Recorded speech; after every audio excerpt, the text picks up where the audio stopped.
জনাব নুরুল ভাই খুব শীঘ্রই মঞ্চে আসবেন। আপনারা যারা বক্তব্য দিচ্ছেন অতি সংক্ষেপে যে কোনো একটি পয়েন্টের উপর অনুরোধ শেষ করবেন। মঞ্চে যে আছেন না আছে উপস্থিত এই যে বলার দরকার নাই, সবার কথা বক্তব্য দিয়ে শেষ করবেন। 1 থেকে 1.5 মিনিটে বলবেন। সংগ্রামী সাথী বন্ধুগণ, এই পর্যায়ে বক্তব্য রাখবেন গণধিকার পরিষদ কদমতলী থানা সম্মানিত সভাপতি জনাব বশির গাজী। বশির গাজী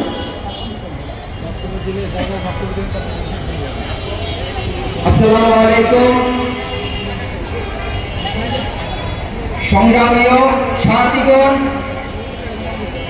আজকে আপনাদের মাঝে গণ অধিকার পরিষদের নেতৃত্বে কদমতলী থানার থেকে আমরা আজকে কিছু কথাবার্তা বলবো। এখানে কেন্দ্রীয় নেতৃবৃন্দ আছে, অনেক নেতৃবৃন্দ, সবাইকে আমার পক্ষ থেকে শুভেচ্ছা, লাল গোলাপের শুভেচ্ছা।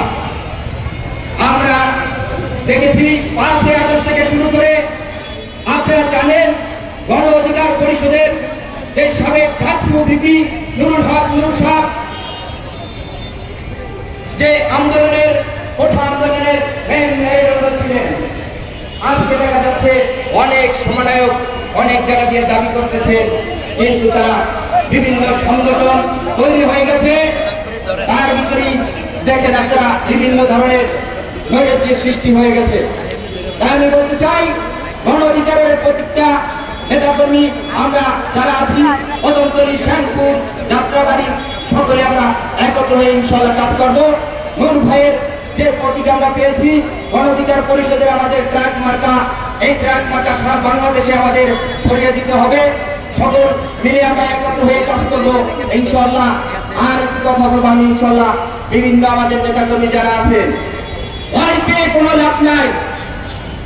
5 আগস্ট থেকে আমরা সেই ভয় দেখেছি, এখনো 5 আগস্টের কথা মনে পড়লে আমাদের প্রত্যেকটা রাতে ঘুম আসে না, ঘুমাইতে পারি না।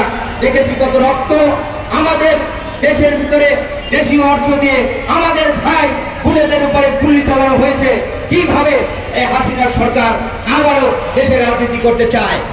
যদি রাজনীতি করত তাহলে ইনশাল্লাহ এই আমাদের তরুণের উপরে গুলি করে তাজা রক্ত ক্ষয় করে দিয়ে তারা এই স্বৈরাচারদের আর ঠিকানা বাংলাদেশে হবে না, বাংলার জমিনে আর হতে পারে না। তাই আমি ওর প্রতি বক্তব্য শেষ করছি। আসসালামু আলাইকুম ওয়া রাহমাতুল্লাহি ওয়া বারাকাতুহু। সংগ্রামী সাথী বন্ধুগণ, এই পর্যায়ে বক্তব্য নিয়ে আসবেন ঢাকা জেলা দক্ষিণের সহসভাপতি